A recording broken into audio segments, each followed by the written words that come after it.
সৌজন্যে Clemon, powered by Spa. Eid মোবারক সুধী দর্শক, ঈদের বিশেষ আয়োজন স্পোর্টস ইনসাইটে আপনাদের স্বাগতম। সৌজন্যে ক্লেমন, পাওয়ার্ড বাই স্পা। সাথে রয়েছি আমি পবিত্র কুণ্ডু। আর আজ আমাদের সঙ্গে এমন একজন রয়েছেন যিনি বাংলাদেশের ইতিহাসের অন্যতম সেরা সঙ্গীত তারকা, টুকটাক অভিনয়ও করেছেন এবং হতে পারতেন বড় মাপের একজন ক্রিকেট তারকাও। তবে ক্রিকেট তারকা না হতে পারলেও তিনি এখন ক্রিকেট প্রশাসনে রয়েছেন, বাংলাদেশ ক্রিকেট বোর্ডের নির্বাচিত পরিচালক সেই আসিফ আকবর। আসিফ আকবর, আপনাকে এটিএন নিউজে স্বাগত। কেমন আছেন আপনি? ঈদ মোবারক দাদা, থ্যাংক ইউ। ভালো আছি, আপনি কেমন আছেন? আছি, ভালো আছি। তো এইবারের ঈদটা আসিফ ভাই আপনার জন্য নিশ্চয়ই একটু অন্যরকম। মানে আপনি যদি ক্রিকেটের দিকটা দেখেন, গতবার যে ঈদ করেছিলেন তখন কিন্তু আপনার নামের পাশে পরিচালক বাংলাদেশ ক্রিকেট বোর্ড ছিল না। জি। এইবার আপনার নামের পাশে পরিচালক বাংলাদেশ ক্রিকেট বোর্ড এবং বাংলাদেশের ক্রিকেটের মানে কি বলা যায় একটা সন্ধিক্ষণে আপনারা দায়িত্ব নিয়েছেন, অনেক দায়িত্ব ক্রিকেটকে এগিয়ে নেয়ার। তো নিশ্চয়ই এই ঈদটা তো একটু স্পেশালি হবে আপনার জন্যে। হ্যাঁ, নিঃসন্দেহে দাদা, থ্যাংক ইউ ভেরি মাচ। এটি নিউজকে ধন্যবাদ, আপনাকেও ধন্যবাদ। আসলে পরিচয় যেভাবে হোক, আমরা তো কাজের মানুষ। এখন যখন গান গেয়েছি, যখন খেলেছি বা যখন কিছুই করিনি, যেটাই করেছি মনোযোগ দিয়ে করেছি। তবে ক্রিকেট বোর্ডের পরিচালক হওয়া নিঃসন্দেহে অনেক বড় একটা ব্যাপার, সম্মানের জায়গা। এবং আমাদের সারা দেশের মানুষের অত্যন্ত প্রিয় একটা খেলা। মানুষ হাসে কাঁদে ক্রিকেটকে নিয়ে, তাদের অনেক অভিব্যক্তি, অনেক উচ্চাকাঙ্ক্ষা, অনেক অনেক কিছু তার ডিপেন্ড করে তাদের জীবন ধারণের সাথে সাথে ক্রিকেটে মিশে গেছে। তো সেখানকার প্রশাসক হয়ে বসার ফলে দায়িত্ববোধটা অনেক হাই লেভেলে চলে গেছে। কারণ আমি জানি আমার প্রত্যেকটা ভুল অনেক বড় ভুল হতে পারে, যে কারণে আমি চেষ্টা করি যে ক্রিকেটটার জন্য যতটুকু পজিটিভলি কাজ করা যায় সেটাই করছি। ভালো লাগছে। না, আপনাকে স্বাগত। আসলে ক্রিকেটের ভুবনে আপনি ক্রিকেট নিয়ে ভালো কাজ করেন। তো এই যে ক্রিকেটের একটা কথা আমি বলছিলাম শুরুতেই, যে আপনার একটা অপূর্ণ কি বলা যায় আকাঙ্ক্ষা বা স্বপ্ন ছিল যে বড় ক্রিকেট খেলোয়াড় হবেন। আপনি কুমিল্লা জেলায় ক্রিকেট খেলেছেন, জেলা লিগে খেলেছেন, চট্টগ্রাম লিগে ক্রিকেট খেলেছেন, তারপরে ঢাকা ফার্স্ট ডিভিশনেও খেলেছেন ইয়াং পেগাসাসে, আমার যতদূর মনে পড়ে। তো তারপরে আপনি আর মানে ক্রিকেটটা ছেড়ে দিলেন কেন? সাথে সাথে কি গানের চর্চাও চলছিল একই সঙ্গে? না, সেটা ঠিক এরকম না দাদা। আমি 92-তে বিয়ে করে ফেলি, তখন আমার বয়স 19 বছর 3 মাস। আর আমি যখন ঢাকা লিগ করি তখন আমার মানে বিমানে প্রথম আমার ট্রেন ছিল বিমান, বাংলাদেশ বিমান। কিন্তু ওই বলছিলাম এসএসসি পরীক্ষা। তো পরবর্তীতে আমাদের রেজিস্ট্রেশন করা হয়নি, কারণ চিটাং লিগে আগে রেজিস্ট্রেশন না করলে আপনি খেলতে পারবেন না। তো সেক্ষেত্রে আমি 1 বছর পিছিয়ে যাই। তখন 90-তে গিয়ে আমি আবার পেগাসে রেজিস্ট্রেশনটা হয়। তো ও একই সময়ে আমরা চিটাং লিগ খেলেছি, কুমিল্লা লিগ খেলেছি, বা অন্যান্য আমার আশেপাশে ফেনী, ব্রাহ্মণবাড়িয়া, চাঁদপুর যে লিগগুলো সেগুলো খেলেছি। ইন্টার কলেজ খেলেছি। আমার ইন্টার স্কুল, জিলা স্কুল আমার আন্ডারে ছিল, প্রথম ক্যাপ্টেন ছিলাম আমি, যেখানে চ্যাম্পিয়ন হয়। দেন ভিক্টোরিয়া কলেজ ছিল, আমি প্যারেড গ্রাউন্ডে খেলেছি। তো মোটামুটি ছোটোখাটো একটা প্রোফাইল ক্রিকেটার আছে। আর ক্রিকেট খেলার ইচ্ছা ছিল মানে কি, আমরা তো 14 আন্ডার 14 থেকে আসছি, পেস বোলিং ক্যাম্প থেকে আসছি আমি। তো পরবর্তীতে পেস বোলিং অলরাউন্ডার ছিলাম। তো আমি আসলে ক্রিকেটে ঢোকার ফলে যেটা মনে হচ্ছে যে 14, 15, 16 বছর বয়সে আমরা যে বঞ্চনাটার শিকার হয়েছি, যেহেতু এটি পাইপলাইন এবং এটি ডেভেলপমেন্টের মূল কাজ বা এজ গ্রুপের যে কাজটা আমি করি, তো আমার যে বঞ্চনাগুলি ছোটোবেলায় ছিল এবং আমি এত বছর পর এসে দেখি একই রকম গল্প। বল নাই, টাকা ঠিকমতো পৌঁছায় না, প্লেয়ারদের ড্রেসের সমস্যা, পুষ্টির সমস্যা, ম্যানেজমেন্ট খুব পুয়ার, ওই কোনো রকম পরিবর্তন দেখিনি আগে। যে কারণে আমি চাচ্ছি যে যতদিন আমি দায়িত্বে থাকবো, যেন আমাদের সময়, আমাদের বয়সে এজ লেভেল ক্রিকেটটা যে সমস্ত প্রবলেমগুলো ফেস করেছে ছোটোবেলায় এবং এখনও যে সমস্যাগুলো আছে সেগুলোকে সলিউশন করা, এবং আমরা প্রত্যেকটা বাচ্চাকে অনেকগুলো ম্যাচ খেলাতে চাই। সেই ম্যাচ খেলানোর জন্য আসলে আমাদের এজ লেভেল টুর্নামেন্টগুলো আমরা করছি। এবং আপনি জানবেন যে সফলভাবে আমরা এই 15, 17, 19 তারপর ভিতরের টুর্নামেন্টগুলো আছে। আপনি তো এজ গ্রুপ ক্রিকেটের চেয়ারম্যান, বা এখন গেম ডেভেলপমেন্টও আপনাকে দেখতে হচ্ছে। জি। তো সেক্ষেত্রে আসলে কিছু গেম ডেভেলপমেন্টের অনেক বড় পরিসর। আমি এই দিকটা পরে আসবো। আপনার ওই যে ওই সঙ্গীতের ওই ভুবনটা একটু যেতে চাই। হ্যাঁ, ওই তাড়াতাড়ি আপনি ওই যে ক্রিকেটটা ছেড়ে দিলেন, মানে বাধ্য হলেন। এক্স্যাক্টলি, বিয়ে করে ফেলেছি। তো বিয়ে করার ফলে যেটা, তখন অনার্স ফার্স্ট ইয়ারে পড়ি আমি। তখন যেটা হয়, কুমিল্লা ভিক্টোরিয়া কলেজে। জি, কুমিল্লা ভিক্টোরিয়া ইউনিভার্সিটি কলেজে রাজনীতি বিজ্ঞানে অনার্স ছিল আমার। তো তখন আসলে এই প্রথমত পড়াশোনা, দ্বিতীয় ঢাকায় থাকা, বউ ছাড়া বা আমাদের স্ট্রাগলিং যে সময়টা, এবং কুমিল্লা ঢাকা করা একটা অনিশ্চিত লাইফের দিকে যাওয়া আর রেগুলার স্টুডেন্ট হিসেবে নিজের স্টাডি শেষ করা সব কিছু মিলিয়ে আসলে কম্পিটিশন ক্রিকেটটা হয় না, কারণ ক্রিকেট তো একটা মাইন্ড গেম, একটা মনস্তাত্ত্বিক খেলা। তো সেক্ষেত্রে আমি অস্থির ছিলাম, ক্রিকেট খেললেও ভালো খেলতে পারতাম না, এই জন্য আমি সরে গেছি। তারপর সংগঠক হয়ে গেছি আর কি, খেলা চালাতাম। খেলা চালাতেন, কিন্তু এই যে সাংগীতিক, আপনার পরিবারে কি সাংগীতিক পরিবেশ ছিল? ওই রকম কিছু নাই। আমার আপনাকে বাবা গান টানলো কিভাবে? গান আসলে টেনেছি স্কুলে। আমি যখন গুলবাগিচা সরকারি প্রাথমিক বিদ্যালয়ে পড়ি, ক্লাস 3-তে ভর্তি হই, তখন আমার এক শিক্ষিকা ছিলেন প্রয়াত শ্রীমতী কল্যাণী সেনগুপ্তা। তো উনি আবার কীভাবে যেন টের পেয়েছিলেন যে আমি গানটা আমাকে দিয়ে হবে। তো উনি যখন দেখলেন যে আমাকে দিয়ে কিছু হচ্ছে, তখন উনি একাধারে লালন, হাসন, হাম, নাদ, দেশের গান, ভাটিয়ালি, মানে যা যা গান দেশের গান সব উনি আমাকে গাওয়াতেন। এমনকি উনি আমাকে দিয়ে মিলাদ শরীফও পড়াতেন স্কুলে। তো বেসিক্যালি আজকে এই যে গানের প্রতি যে আমার আকর্ষণটা বা আমি যতটুকু আসছি, আমার মনে হয় কল্যাণী সেনগুপ্তার একটা বিরাট প্রভাব আমার উপর এখনও কাজ করে। এবং উনি লিটারালি আমাকে মারতেন, পানিশমেন্ট দিতেন, ওই উঠানে নিডাউন করে দাঁড় করে রাখতেন মাঠের মধ্যে যদি গান কবিতা আবৃত্তি না কিন্তু থাকতো। আপনি যখন গানকে ক্যারিয়ার হিসেবে নিলেন, তখন কি ভাবতে পেরেছিলেন যে একেবারে আপনি এই শীর্ষ বিন্দুতে পৌঁছে যাবেন এরকম একটি জায়গায়? একদমই না দাদা, আমি এটা কখনো আশা করি না। আমি ভাবছিলাম যে একটা অ্যালবাম বেরোবে, কিছু চলবে, কিছু শোটও করবো, একটা জীবন, একটা ক্যারিয়ার হবে, ফ্যামিলি নিয়ে চলবো, এরকম আর কি। আপনি দেখেন 2000 থেকে 2010 জি ওই সময়টাই হলো আসিফ আকবর তখন মধ্য গগনে জ্বলছেন আর কি, উজ্জ্বল সূর্য গানের সেই ক্যাসেট আমার মনে আছে। ও প্রিয়া ও প্রিয়া তুমি কোথায়, তারপরে পাশানি, তারপরে কথা রাখনি, এরকম অনেক, মানে আমরাই তখন ওই ক্যাসেট কেনার জন্য মানে তুমুলভাবে আগ্রহী থাকতাম যে কিভাবে এই এই গানের ক্যাসেট। আর আমার তো মনে হয় যে তখন যে অ্যালবাম, ওই যে সর্বাধিক বিক্রিত অ্যালবাম যদি ইয়ে করা হয়, তো আপনার ধারে কাছেও তো কেউ নেই। না, আমার তো মনে হয় যে 1 থেকে 10 এরকমই এরকম। আমার ধারে কাছে আমিও নাই আসলে দাদা। ও প্রিয়াটা আসলে এটা ওই শোলে সিনেমার মতো, জিনভূত সিনেমাটা দেখছে, এটা জিনভূত শুনছে আর কি, এরকম মনে হয় আমার কাছে মাঝে মধ্যে। আপনি এই শোতে আসলে একটু বলতেও ইয়ে হচ্ছে, সংকোচ বোধ করছে, কিন্তু আমাদের দর্শক কিন্তু এটা একটু চাচ্ছে, মনে মনে উসুস করছে যে যদি 1-2টি লাইন আপনি বলতেন আপনার সবচেয়ে প্রিয়। মনে হয় ও প্রিয়া ও প্রিয়া এটাই মনে হয়। না, ও প্রিয়া তো দাদা আসলে এখন বয়স টয়স হয়ে গেছে, তো আচ্ছা, এখন আসলে ঠিক একটু আছে, আপনি ও ম্যানেজ করে চলি, আচ্ছা, যেহেতু ও প্রিয়াটা অন্য গান আর আমার ফ্যামিলি স্টাইলটা এরকম না, দুটো ছেলে বিয়ে দিয়ে দিচ্ছি, এখন ওইখানে যাওয়া যাচ্ছে না। তবু আপনি বলেছেন, আমি শোনাচ্ছি গানটা।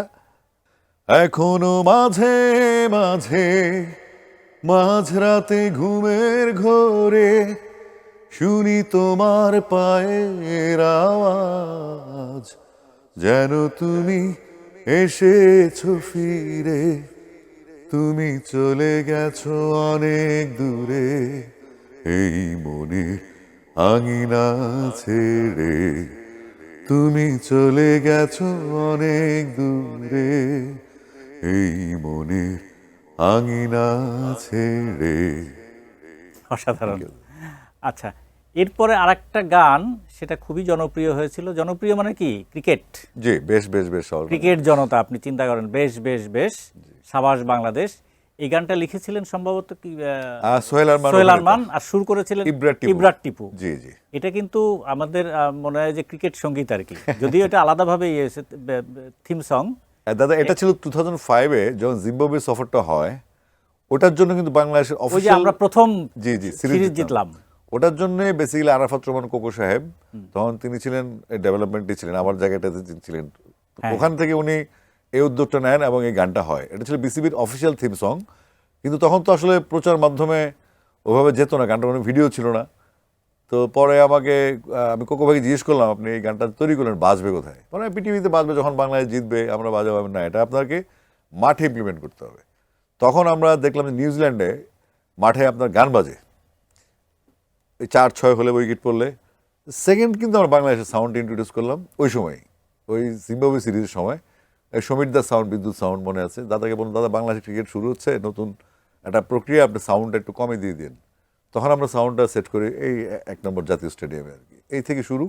এবং এটা ছিল প্রথম থিম সং বাংলাদেশ ক্রিকেটের অফিসিয়ালি। তো আপনি বোম্বেতে যেও গান করেছেন, অনুরাধা পাড়ওয়াল, জি, কুমার শানু, নিকিতা গান্ধী, কুমার শানু, অভিজিৎ, কবিতা কৃষ্ণমূর্তি জি, কবিতা কৃষ্ণমূর্তি, হ্যাঁ জি, ওনার সাথে প্রথম গেছি। হ্যাঁ। তাদের সঙ্গে গান করার অভিজ্ঞতা কেমন? আসলে যদি আমি বলি যে বাংলাদেশের পরিবেশ না, গানের, অবশ্যই এটা এক্সপিরিয়েন্স। যেমন আমরা যখন রুনা আপার সাথে গান গেয়েছি, সুযোগ পেয়েছি, সাবিনা আপার সাথে গান গাওয়ার সুযোগ পেয়েছি, ঠিক এরকমই আমরা যখন যেহেতু কবিতাজির সাথে আমার ডুয়েট প্রজেক্ট ছিল, তো ওনার সাথে গান গাওয়ার সময় আমি সাথে ছিলাম। তো উনি তো অনেক স্কিল্ড, মানে অনেক বড় আর্টিস্ট। তো আমি তখন নতুন, মাত্র 2002 সাল, তখন আমার অত এক্সপ্রেশন আসে নাই, অত অভিজ্ঞতা নাই, অনেক কিছু বুঝি না গানের, এখনও বুঝি না, আর তখন অনেক কিছু বুঝতাম না। তখন আমি ওনাকে বললাম, মানে রেকর্ডিস্ট কৃষ্ণদা ছিলেন, উনি বললেন যে আসিফ তুমি নিঃসংকোচে গাও, উনি তোমাকে কোঅপারেট করবেন। তখন আমি গানের শেষে আমি বললাম যে ম্যাডাম আমার কি কিছু কোথাও ইমপ্রুভমেন্ট কি প্রয়োজন? বলে কোনো ইমপ্রুভমেন্টের দরকার নেই, তুমি শুধু গান গাও, আর গান শিখবা না কখনো, তুমি যেটা গাচ্ছ সেটাকে ইমপ্রুভ করো, তোমার ভেতরে সব কিছু আছে, শুধু গলার কাজটা দিয়ে খেয়াল রাখবা, গানের ধরা মানে এটা ছাড়া। অনেকটাই যে কিশোর কুমারের মতো। কিশোর কুমার যেমন স্বরলিপি দেখে গান করা লাগতো না। আচ্ছা, এই প্রসঙ্গে বলি, আপনার প্রিয় শিল্পীকে? আমার প্রিয় শিল্পী সৈয়দ আব্দুল হাদি এবং কিশোর কুমার সাহেব। সৈয়দ আব্দুল হাদি এবং কিশোর কুমার। বাংলাদেশ সৈয়দ আব্দুল হাদি, জেমস ভাই আর কিশোর কুমার, ওনারা হচ্ছেন আমার আইকনিক সিঙ্গার আর কি। ঠিক আছে, তাহলে আসিফ ভাই, সঙ্গীত, অ্যাপার্ট ফ্রম সঙ্গীত, আমরা একটু ক্রিকেটের দিকে আবার যাই। জি, শিওর। আচ্ছা, আপনি যখন আপনার এই স্বপ্নটা যখন পূর্ণতা পেল না বড় ক্রিকেটার হওয়ার, কিন্তু আপনার মধ্যে একটা তাড়না নিশ্চয়ই ছিল যে ক্রিকেট নিয়ে কাজ করবেন, জি। ক্রিকেটের সেবা করবেন। তো সেই সুযোগটা এসে গেল, এবং আমি লক্ষ্য করতাম, বা আমরা, যে এমন কোনো টুর্নামেন্ট নাই বিদেশে আপনাকে দেখা যায়নি। জি, জি। ক্যামেরাতে কিন্তু দেখা গেছে। জি। এবং ক্রিকেটারদের সঙ্গেও আপনার যে মিক্সিং, আপনাদের কি বলা যায়, সংশ্লিষ্টতা। জি, জি। তো আজকে সেই স্বপ্নটা আপনার পুরনো, কি বলা যায়, যে কাজ করার যে একটা সুযোগটা পেয়েছেন। এটা আসলে স্বপ্নের চেয়ে বড় দাদা, আমার হ্যাঁ। যেটা মনে হয়। না, আপনি কি ধীরে ধীরে এরকম ভাবে এগোচ্ছিলেন যে আমি ক্রিকেট প্রশাসনে আসবো না, কোনো একদিন? ওরকম কিছু না। এটা হচ্ছে বেসিক্যালি আমি যখন খেলতাম তখন আমার কলিগ ছিল জাহাঙ্গীর, টাইগার জাহাঙ্গীর, হ্যাঁ। হায়ুল ভাই, সুমন, জাভেদ বিলিম গুল্লু, শাহরুর হোসেন বিদ্যুৎ, জাকারিয়া। তো এরা ছিল আমার কলিগ, এদের সাথে খেলতাম। এরা ঢাকা থেকে আমাদের টিমে খেলতে যেত কুমিল্লায়, তখন তারাও সেকেন্ড ডিভিশনে খেলতো, নির্মাণ স্কুল একাদশে খেলতো কিংবা আজাদে খেলতো। তো তখন থেকে তাদের সম্পর্ক, এবং পরবর্তীতে যখন আমি আর ক্রিকেটটাতে নাই, আমি তখন ক্লাব চালাতাম কুমিল্লায়, আমার সংগঠন ক্রিকেটার্স কুমিল্লা, এখন আমরা সেটা চলে। কি নাম? ক্রিকেটার্স কুমিল্লা। ক্রিকেটার্স কুমিল্লা। জি, 1987 থেকে এটা চলছে, যেখান থেকে আমি আসছি আর কি। তো এটা এখনো চলে, আমাদের কোচিং, আমাদের প্লেয়ার এখনো, ক্লিনিকটা চলছে এখনো। তো আমার চিন্তা ছিল ক্রিকেটের সাথে থাকা, কিন্তু বোর্ডে এসে আমি কাজ করবো সেটা আমার মাথায় আসেনি। কারণ বোর্ডে আসে যে প্রক্রিয়া বা ক্লাবিং করা, আমাদের তো ঢাকায় ক্লাব নেয় বা কাউন্সিলরশিপ কুমিল্লা থেকে নেওয়ার চিন্তা আমার নেই। কারণ এখানটা আমি ভাবলাম নতুন একটা ছেলে আসুক, ও কাউন্সিলর হবে, ওর হয়তো কোনো স্বপ্ন আছে, সে ক্রিকেট বোর্ডে যাবে, তার স্বপ্ন সে ফিল আপ করবে। কিন্তু যখন আপনার কাউন্সিলরশিপ নিয়ে কথাবার্তা হয়, আমি ছিলাম আমেরিকা, তখন ডিসি সাহেব আমাকে ফোন দিলেন, এবং আমাদের কুমিল্লার যারা সিনিয়র সংগঠন জেনু ভাই, বদরুল জেনু, হ্যাঁ, বদরুল জেনু ভাই, হ্যাঁ, কামারুদ্দিন ভাই, লিটন ভাই, তিনিও করছেন আমার। তো ওনারা আমাকে এক ধরনের ইনসিস্ট করলেন যে না, তোমাকে কাউন্সিলর হিসেবে বিসিবিতে যেতে হবে। তো বিসিবিতে কাউন্সিলর হিসেবে গেলাম, ডিসি সাহেবের আমি মানে ওনার রিকোয়েস্টটা নিলাম, যেহেতু সাংগঠনিকভাবে কুমিল্লার অ্যাডক কমিটিটা দুর্বল ছিল। তো ঢোকার পরে আমার হঠাৎ করেই আমাকে আমার কোচ কামারুদ্দিন ভাই, তখন আমি আমেরিকায়, না আমি জানি আপনার, উনি বললেন যে তুমি, এটা ম্যাটার অফ 11 ভোট, তুমি ডিরেক্টর হয়ে যাও, তাহলে কাজ করার সুযোগ বেশি হবে। তখন আমি চিন্তা করলাম, ঠিক আছে, ডিরেক্টর হতে হলে কী করতে হয়। তখন আমি খবর নেওয়া শুরু করলাম যে 11টা ভোট আছে আমাদের, আমি ছাড়া 12 জন ভোট মোট চিটাগং ডিভিশনে। তখন আমারকে কাউন্সিলরদের নাম্বার নিলাম, নিয়ে ওদেরকে ফোন করা শুরু করলাম। প্রথম ফোন দিলাম ব্যারিস্টার মীর হেলাল সাহেবকে, যেহেতু উনিও একজন পদপ্রার্থী ছিলেন, ডাইরেক্টর পদপ্রার্থী, উনিও কাউন্সিলর ছিলেন। তো ওনাকে ফোন করার পর উনি বললেন, আসিফ ভাই। মীর হেলাল মীর নাসিরউদ্দিনের ছেলে? হ্যাঁ, নাসির সাহেবের ছেলে।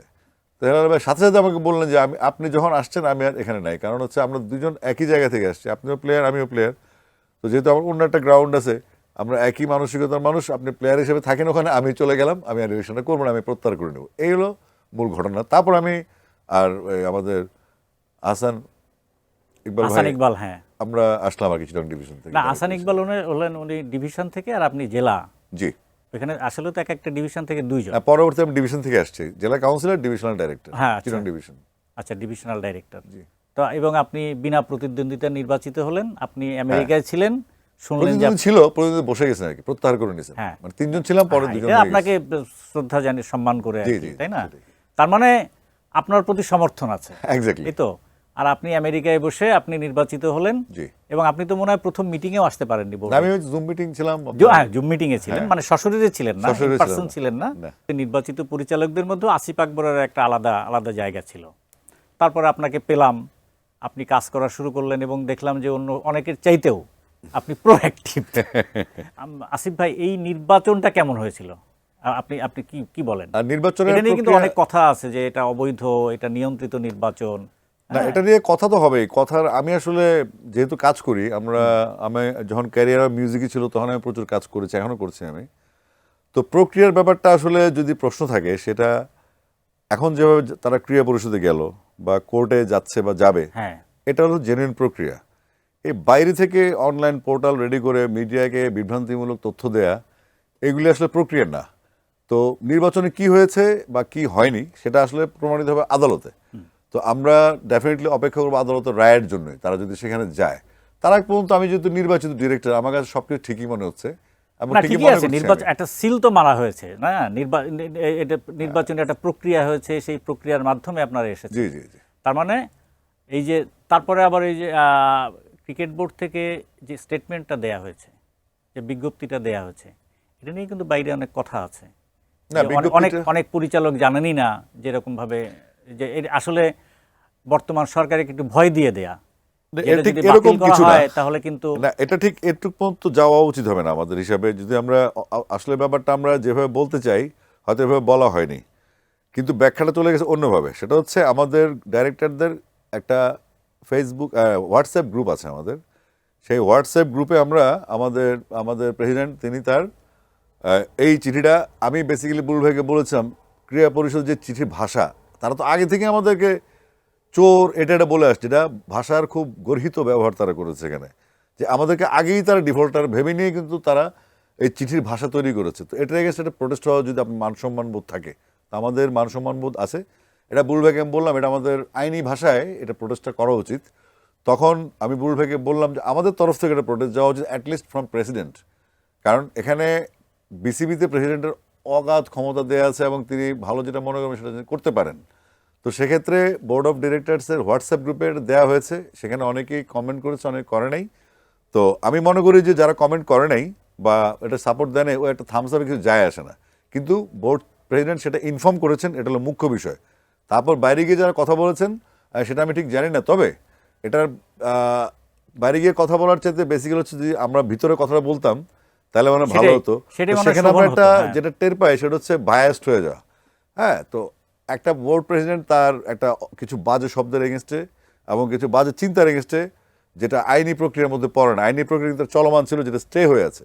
তো ওটার এগেনস্টে একটা স্পেশাল একটা কমিটি হলো, যেটা ভাষাটা ভালো ছিল না, তদন্ত হোক, এই বোর্ড বাতিল হয়ে যাক, এই বোর্ড আইনি প্রক্রিয়া বাতিল হোক, এটা নিয়ে কোনো সমস্যা নেই। কিন্তু আপনার ভাষাগত, আমরা এমন কোনো লোক না যে ক্রিয়া পরিষদ থেকে আমরা একটা ভাষা ইউজ করে দিব, আমরা চোর হয়ে যাব, এই এই এই ধৃষ্টতা দেখানো উচিত না। আমরা ঠিক ভাষাটার প্রতিবাদ করার ক্ষেত্রেই আমরা বিব্রত বোধ করছি কাজ করার জন্য। বিসিবিতে আমাদের সমস্যা হচ্ছে। ক্রিয়া পরিষদ আগেও যেরকম ভাষা ব্যবহার করেছে সে নিয়েও কিন্তু বিতর্ক আছে। না, আমরা সেটার এগেইনস্টে প্রোটেস্ট করলাম, হয়তো আমাদের মেরুদণ্ড আছে। না না, এই জন্য আর ক্রিয়া protest করেছি পরিষদের আমরা। ব্যাপারটা হয়েছে কি যে এই গত 1.5-2 বছরে দেখলাম যে ক্রিয়া পরিষদ এমনভাবে ছড়ি ঘোরাচ্ছে। আসলে তো ক্রিকেট বোর্ড একটা অটোনোমাস বডি, Exactly. স্বায়ত্ত শাসন। আপনি গত 17 বছরে বা 16 বছর যাই হোক না কেন, হ্যাঁ, পাপন ভাই ক্রিকেট বোর্ড চালিয়েছেন আর কি, নাজমুল হাসান জি পাপন। জি জি। তখন কিন্তু এই ক্রিয়া পরিষদের ওই জায়গায় ভিড়তেই পারতো না, হ্যাঁ, কারণ একটা আলাদা স্ট্যাটাস ছিল। জি। এখন মনে হচ্ছে যে জাতীয় ক্রীড়া পরিষদের যিনি এক্সিকিউটিভ ডিরেক্টর, ওইখানে উনি ছুরি ঘোরাবেন, বা এক্সিকিউটিভ ডিরেক্টর নাম হয়েছে, আগে তো এটা ছিল আপনার কি সেক্রেটারি, এনএসসি সেক্রেটারি। তো যাই হোক, এই সুযোগ তো অনেক সময় করে দেয়া হয়। না, আমরা জাস্ট আপনার প্রতিবাদটা করে রাখলাম এবং আমরা বিব্রত, আমাদের কাজের সমস্যা হয়, কারণ আমরা বোর্ডের দায়িত্ব নেওয়ার পর থেকেই এ সমস্ত বিচ্ছিন্নভাবে তারা বিভিন্ন কখনো প্লেয়ার দিয়ে, কখনো জার্নালিজম, মানে কি বলে এটাকে, জার্নালিস্ট তো না, কন্টেন্ট ক্রিয়েটর দিয়ে বা তাদের পোষ্য লোকজন দিয়ে ডিস্টার্ব করা চেষ্টা করে। তো এটা তো হচ্ছেই হবে, এটা নিয়ে মাইন্ড করে না। কিন্তু একটা ক্রীড়া পরিষদ, একটা বডি, একটা রাষ্ট্রীয় বডি, ওখান থেকে ভাষার ব্যবহারটা আমাদের প্রেস্টিজের ব্যাপার। এখানে আমরা বাংলাদেশে কিন্তু কেউ এখানে বেতনভুক্ত কর্মচারী না বিসিবিতে। তো যেহেতু আমাদেরকে এভাবে বলা হচ্ছে যে ক্রীড়া পরিষদে কে চাকরি করছে সেটা তো আমরা জানি না, কিন্তু তার ভাষাটা হওয়া উচিত এক- প্রপার। এক- একটু একটু যদি আমি ইন্টারাপ্ট করি, জি। এই যে আপনি বললেন যে কন্টেন্ট ক্রিয়েটর, আপনি কিভাবে নিশ্চিত হচ্ছেন যে এটা কেউ করাচ্ছে বা জাতীয় ক্রীড়া পরিষদের বা একটা গোষ্ঠী করাচ্ছে আর কি, মানে একটা দাদা বাংলাদেশে তো আমিও থাকি, আমি তো রাশিয়া থেকে আসি নাই। আচ্ছা তো এগুলো আমি তো আপনি জানেন যে গত 25-26 বছর ইন্ডাস্ট্রিতে আমি আছি। তো আপনি যেমন পবিত্র কুণ্ড, আমার কালকে এক ফোনে আমি চলে আসছি। তো এরকম তো যোগাযোগ আমাদেরও আছে, তাদের যেমন আছে, বরং তাদের সাথে বেশি আছে। আমার ক্যারিয়ারটা 25 বছরের এখানে, 26 বছর ইন্ডাস্ট্রিতে। তো ইন্ডাস্ট্রিতে আমি আসিফ আকবর এমনভাবে মিশছি, যেমন স্পোর্টস জার্নালিস্টদের যদি স্পোর্টসও হয়, তাদের পিকনিকও হয়, তাদের যদি এজিএম হয়, তাদের ফাইনাল কোনো প্রোগ্রাম হয় প্রেস ক্লাবে, আমি কিন্তু সবসময় হ্যাঁ না অ্যাটেন্ড করতাম। তার মানে আমার যে সক্ষতাটা ক্রীড়া সাংবাদিকদের সাথে কিংবা ক্রাইমের সাথে, আপনার সাথে যে তাহলে আমি কেন জানবো না? আমি অবশ্যই জানবো, কারণ আমি মিডিয়াতে আজকে 26 বছর আছি। তো আমাকে যে বেকুব মনে করবে আসলে তার সেন্স নেই। যে কারণে আমরা টের পাই এগুলি। এখন যদি ক্লু ধরতে বলেন, এগুলো ইতিমধ্যে আপনার প্রকাশিত আপনাকে বেকুব ঠাকুর ঘরে কে রে আমি কলা খাই না, কিন্তু বেড়ে গেছে। মানে আপনাকে এটা ফাঁকি দেওয়া যাবে না, সুযোগ নেই। এগুলা আমরা পুরোনো খেলা, আমরা পুরোনো প্লেয়ার এখানকার। আচ্ছা, এই ঈদ নিয়ে আপনার স্মৃতি একটু যদি দর্শকদের সঙ্গে শেয়ার করেন। আসলে ছোটবেলায় এক রকমের ঈদ, বড়বেলায় এক রকমের ঈদ, আসলে ডিফারেন্ট স্টেজেস আমাদের এই জীবনের। এখন তো আপনি অনেক অনেক বড় হয়ে গেছেন আর কি। না দাদা, সেটা হচ্ছে আসলে ছোটবেলার ঈদটা হচ্ছে হিসাব মুক্ত, উচ্ছল চঞ্চল, একটা নতুন জামা বা এরকম যেটা হয় অ্যাজ ইউজুয়াল। তারপরে আসছে আপনার বিয়ে শাদির পরে মনে করেন আমি তো বেকার, একটা টানা পড়েন, ওইরকমভাবে ইনকামও ছিল না, আবার চাওয়ার অভ্যাসটাও খুব একটা নাই। তো এটা ছিল একটা কষ্টের ঈদ। তারপরে তো গানটা রিলিজ হলো, অ্যালবাম হলো, একটা পপুলারিটি পেলাম, টাকা পয়সা আসলো, তখন আবার একটা ফ্যামিলি নিয়ে ভালো একটা ঈদ। এবং আসলে ঈদটা আমি মনে হয় বড় হওয়ার পর আমার নিজের জন্য কখনো করিনি, কারণ এখানে আমাদের ইন্ডাস্ট্রিতে অনেক লোক থাকে, আমাদের স্টুডিওর লোক থাকে, আমাদের বিভিন্ন টেকনিশিয়ানস থাকে বা সুযোগকারী দিয়ে সবাইকে নিয়ে ঈদটা করা।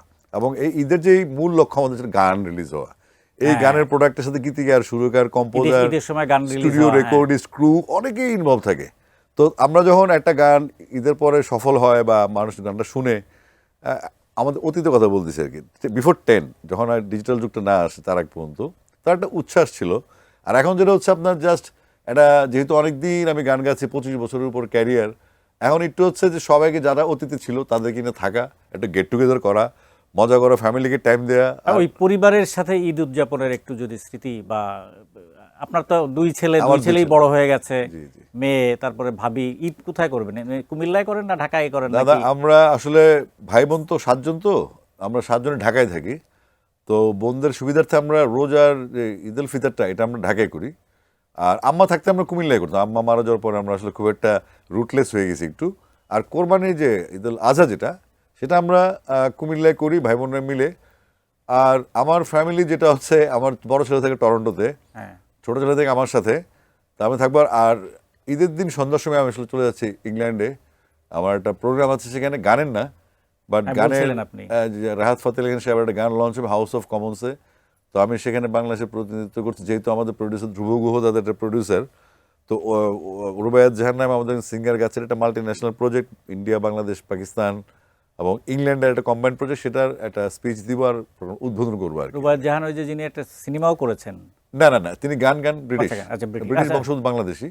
তো এটা একটা কোলাবোরেশন হচ্ছে আর কি, ইন্টারন্যাশনাল। আমরা সেটা যাচ্ছি, একটু ঘুরবো, অনেকদিন সাফোকেটেড, একটু লন্ডন যাচ্ছি, 8 দিনের ছুটিতে ঘুরে আসবো আর কি। ছেলে ঈদে ও আসে না, বাংলাদেশে আসে না? না, আমার ছেলে তো আসলে একটা ব্যাংকার, তো ও সাইবার সিকিউরিটি নিয়ে কাজ করে, ওর কাজ খুব হাই। তো সে আসছিল আমার ছোট ছেলের বিয়েতে ডিসেম্বরে। তো এটা 4 মাস আগে কোনো ছুটির কোনো সুযোগ নেই। আর আসলে এখন তো ক্যারিয়ার বিল্ড আপ করার সময়। আপনি তো দাদাও হয়ে গেছেন নাকি? না, দাদা হননি এখনো? দাদা আমরা আশা করছি হয়ে যাবে ইনশাআল্লাহ, বাকিটা তো জানি না। আচ্ছা, বাট দাদা হলে ভালোই লাগবে। হ্যাঁ অবশ্যই, এই জীবনের এই পর্যায়ে, হ্যাঁ ডেফিনেটলি এই জিনিসটা আসলে অনেকে উপভোগ করে। জি। ঈদে আপনার বিশেষ এইটাই তো, আপনি ঈদের কয়দিন পরে যাচ্ছেন? হচ্ছে ভুল নামে আমাদের ফয়সাল রাব্বিকের লেখা, আর আমাদের ওর নাম কি ভুলে গেলাম তো, রেজওয়ান শেখের সুর সঙ্গীতে সাউন্ডটেক থেকে একটা অ্যালবাম বেরোচ্ছে, গান বেরোচ্ছে। অ্যালবাম তো বলে চলে আসে প্র্যাকটিস। গানের টাইটেল হচ্ছে ভুল। তো এটা মিউজিক ভিডিও করেছে সৈকত রেজা। এটা আজকে কালকের মধ্যে লঞ্চ হয়ে যাবে, মানুষ পেয়ে যাবে। তো একটা গান রিলিজ হচ্ছে ঈদে। তো আসিফ ভাই, শেষ করার আগে আরেকটু প্রসঙ্গ আমার মনে হচ্ছে যে একটু টাচ করে যাওয়া উচিত। সেটা হলো যে 6 মাস হয়ে গেল আপনি কিন্তু ক্রিকেট বোর্ডের পরিচালক। কাজ করছেন। তো এই 6 মাসের মধ্যে আপনার সফলতা কি বা ব্যর্থতা কি কি মনে হচ্ছে যে সাফল্যের জায়গাগুলো কোথায়? আমাদের ব্যর্থতা হচ্ছে বোর্ডের বলবো, যেটা হচ্ছে আমরা এখন পর্যন্ত একটা বিশেষ এজেন্ডার কারণে ক্লাবগুলি খেলছে না। তারা একটা মানে খেলা বন্ধ করে তারা আন্দোলন করছে, যেটা কোনোভাবেই যৌক্তিক না, কিন্তু তাদের ইউনিটি বলছে যে তারা খেলবে না। তো এটা আমাদের একটা ব্যর্থতা বলবো, যে আমরা তাদেরকে ম্যানেজ করতে পারি নাই, বা তারা গো ধরে আছে। খেলাধুলা যেখানেই যাকুক, খেলা হোক বা না হোক সমস্যা না, তাদের পদ পদবি লাগবে, বিসিবি তাদের লাগবে, এটা একটা এই ইস্যু তারা খেলছে না। আর আমাদের সফলতা যেখানে, সেটা হচ্ছে আমরা আমি দায়িত্ব গ্রহণ করার পর থেকে হিল ট্র্যাক্ট এবং নর্থের দিকে আমি অনেক ভিজিট করেছি। ছোট একটা গল্প বলি, যে পঞ্চগড়ে আমি গেলাম নভেম্বর মাসে, এবং তাদেরকে আমরা কিছু ফ্যাসিলিটি দিয়ে আসলাম, উইকেট বানিয়ে দিয়ে আসলাম, তাদের বল বা গিয়ার্স দিয়ে দিলাম। যেই টিমটা 2023 সালেও সিনিয়র টিম 18 রানে এবং জুনিয়র টিম 15 রানে অল আউট হয়েছিল, সেই টিমটা 4 মাসের প্র্যাকটিসে তারা এবার জোনাল চ্যাম্পিয়ন হয়েছে। তো আমরা এই যে আন্ডার 15, 17, 16, 18 করছি বিভিন্ন জেলায়, তো এনসিএল বা ইউসিএল যেগুলো হচ্ছে, এই সমস্ত টুর্নামেন্টগুলো বাংলাদেশে ব্যাপকভাবে হচ্ছে এইজ লেভেলের। তো আর শুধুমাত্র ক্লাব ক্রিকেট হচ্ছে না, আর ইন্টারন্যাশনাল ক্রিকেট আমরা টি-20 খেললাম না, না হতে পারা, এটা প্লেয়ার একটু এনগেজ কম, প্লেয়ারদের বেকারত্ব আছে, এটা একটু ব্যর্থতার জায়গা মনে করছেন? আমি আমাদের ব্যর্থতার সাথে তাদের ঘাটতির একটা না আর্থিক তো অবশ্যই আমরা চাই আমাদের প্লেয়াররা খেলুক, কারণ এতগুলো প্লেয়ার খেলবে কোথায়? তো ক্লাবগুলো তো মেইন, কিন্তু ক্লাবগুলো তাদের দাবি আদায়ের জন্য আসলে খেলছে না, এটা ঠিক না। আচ্ছা ঠিক আছে, আরেকটি ব্যাপার, আপনার কি এটা একটু দুঃখবোধ হচ্ছে না যে বাংলাদেশ একটা বিশ্বকাপ খেলতে পারলো না? টি-20 বিশ্বকাপ অবশ্যই কেন খেলতে পারলো না? এটা কি কেন খেলতে পারলো না আমরা সবাই জানি। প্রথমত মুস্তাফিজের সাথে আমরা আত্মমর্যাদা চলে যেতাম, যে ঠিক আছে মুস্তাফিজ ফেরত নিয়ে আসলাম, আইপিএল বন্ধ হয়ে গেল, সম্প্রচার, এটা একটা হিসাব। কিন্তু তারপর আমরা চেয়েছিলাম নিরাপত্তা ইস্যুটা, যেখানে আমাদের প্রায় হাজার হাজার মানুষ খেলা দিতে যাবে, তারপর আমরা যাবো, আমাদের প্লেয়াররা যাবে, আমাদের জার্নালিস্টদের একটা বিরাট অংশ সেখানে যাবে। তো সেখানে নিরাপত্তার ব্যাপারে তাদের কোনো টু শব্দ ছিল না। এই কারণে আমরা বলেছিলাম শ্রীলঙ্কা খেলবো।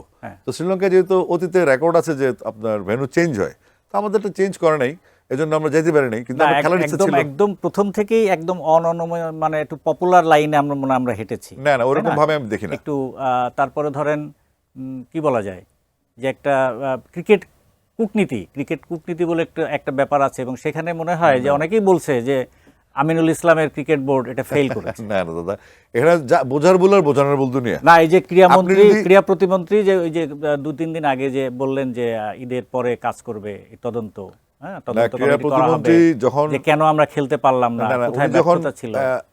ইলেকশনটা করেন তখন তিনি বলেছিলেন যাওয়া উচিত হবে না সিকিউরিটি রিজনে, এটা ওনার বক্তব্যই আছে মিডিয়াতে, যে আমাদের প্লেয়ারদের নিরাপত্তা, একজনকে নিরাপত্তা দিতে পারে না, তাহলে পুরো টিম কিভাবে যাবে, আমাদের যাওয়া উচিত না। তো এখন উনি মন্ত্রী হয়েছেন, তো এখন হয়তো উনি আগের বক্তব্যটা হয়তো উনি স্কিপ করে যাচ্ছেন বা ভুলে গেছেন, কিন্তু ওনার বক্তব্য ছিল। তার চেয়ে বড় কথা হচ্ছে, আমরা তো প্লেয়ারদের পারমিশনের জন্য জিও লাগবে, আমাদের গভর্নমেন্ট অর্ডার লাগবে। তো গভর্নমেন্টের 4টা ডিপার্টমেন্ট, স্পোর্টস, তথ্য, ফরেন এবং হোম, তো এগুলা আপনার কোনোভাবেই তারা সাপোর্ট করছিল যে বাংলাদেশ যাবে। আমি ইচ্ছা করলাম ইংল্যান্ডে যাবো, ইন্ডিয়ায় খেলবো, তো আমার জিওটা দিবে কে? গভর্নমেন্ট। তো অটোমেটিক গভর্নমেন্টে তো পরে ওই সময় যিনি স্পোর্টসের দায়িত্বে ছিলেন ডক্টর আসিফ নজরুল, উনি তো বললেন যে এটা পুরোপুরি আমাদের সরকারের ব্যাপার। আবার পরে বললেন যে না, এটা ক্রিকেটারদের ব্যাপার, এটা ক্রিকেট বোর্ডের ব্যাপার। এই যে দায়িত্ব চাপিয়ে দিলেন, এটা আপনি কি বলবেন? এটা হচ্ছে প্রথমত আমরা সিকিউরিটি রিজনে দ্বিচারিতা না, আমরা যখন, এটা তো ওনার ব্যাপার, কিন্তু আমাদের স্ট্যান্ড যেটা ছিল, আমরা সিকিউরিটি রিজন দেখে গভর্নমেন্টকে আমরা বলেছি এই ইস্যুতে আমরা অপারগ, কিন্তু আমরা শ্রীলঙ্কা খেলতে চাই, ওয়ার্ল্ড কাপ আমরা খেলতে চাই। তখন গভর্নমেন্ট টু গভর্নমেন্ট যে আলোচনা, সেখানে তাদের গোয়েন্দা রিপোর্ট আমাদের জন্য সেফ মনে নাই। আর ওই দেশের একটা নির্বাচন, একটা ইন্টারিম গভর্নমেন্ট, বাংলাদেশের নির্বাচন, ওইখানে যদি কোনো ইনসিডেন্ট ঘটে যেত, সেটা দায়িত্ব হয়তো গভর্নমেন্ট নিতে চায় না, এটা হতে পারে। কিন্তু সাফারার হচ্ছে আমাদের প্লেয়াররা, এবং আমরা জি আলোচনায় কোনো ফলাফল পাইনি, যে কারণে আমাদের আর কিছু করার ছিল না।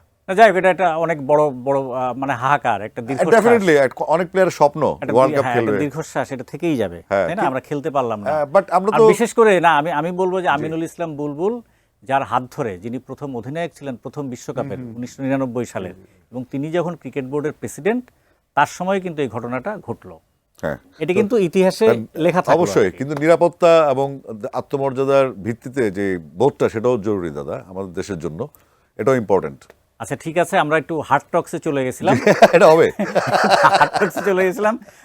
প্রিয় দর্শক, আমরা আবার একটু ঈদের দিকে যাই। এই যে ঈদ অনুষ্ঠান, ঈদ তো কালকে না, হ্যাঁ, 21 আচ্ছা। তারিখ উল্লেখ করেন আপনি। না। আচ্ছা, ঈদের আপনি আমাদের ঈদটা ভালো কাটুক, জি। হ্যাঁ, অবশ্যই আমরা চাই।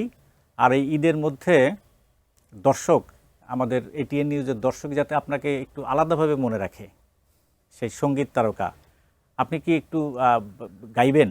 অবশ্যই গাইবো। সাবাস বাংলাদেশ, ওই ক্রিকেটের হ্যাঁ। রঙেই আমরা একটু রেঙে উঠে, মানে একটু মনটাকে রাঙিয়ে নিই। শিওর দাদা, কারণ আমাদের প্রত্যেকটা যে ফেস্টিভ্যাল আসে, ধর্মীয় কিংবা সামাজিক, রাষ্ট্রীয়, প্রত্যেকটা আসলে আমাদেরকে প্রতিদিন প্রতিটা উৎসব আমাদেরকে ইউনাইটেড করে, আমার নেশনকে ঐক্যবদ্ধ করে এবং পারস্পরিক যে ভ্রাতৃত্ববোধ সেটাকে সম্প্রসারণ করে, ঐক্যবদ্ধ রাখে। এটা আমাদের জন্য একটা প্রত্যেকটা ফেস্টিভ্যাল আমাদের জন্য ডেফিনেটলি খুব প্রয়োজনীয় এবং আমাদের একাত্মতা বোধ করার জন্য খুব ইম্পর্টেন্ট। তো আপনার বাংলাদেশ গানটা লিখেছেন, সাভার বাংলা গান লিখেছেন সোহেল আরমান সোহেল অভিনেতা, আরমান, হ্যাঁ। এবং সুর সঙ্গীত করেছেন ইব্রাহিম টিপু। এটা বিসিবির প্রথম থিম সং এবং এটা বেসিক্যালি উদ্যোক্তা ছিলেন জনাব মরহুম আরাফাত রহমান কোকো। অনেক ধন্যবাদ আসিফ ভাই। হ্যাঁ, আপনাকেও ধন্যবাদ দাদা, বহুদিন পর আমার দেখা হলো। Thank you so much. সুপ্রিয় দর্শক, শেষ করছি আজকের বিশেষ স্পোর্টস ইনসাইট সৌজন্যে ক্লেমন, পাওয়ার্ড বাই স্পা। ধন্যবাদ এতক্ষণ আমাদের সাথে থাকার জন্য। সবাইকে আবারও ঈদের শুভেচ্ছা, ঈদ মোবারক। আবার সামনের ঈদে আপনাদের সঙ্গে দেখা হবে। সে পর্যন্ত সবাই সুস্থ থাকুন, সাবাস ভালো বাংলাদেশ, থাকুন। যাও এগিয়ে আমার বাংলাদেশ, বেশ বেশ বেশ, সাবাস বাংলাদেশ, যাও এগিয়ে আমার বাংলাদেশ, তাক ধিনা ধিং ধিং ধিং ধা, প্রাণপণে লড়ে যা, জয় হবে নিশ্চিত, দুঃখ ভুলে যা, বেশ বেশ বেশ, সাবাস বাংলাদেশ, যাও এগিয়ে আমাদের বাংলাদেশ।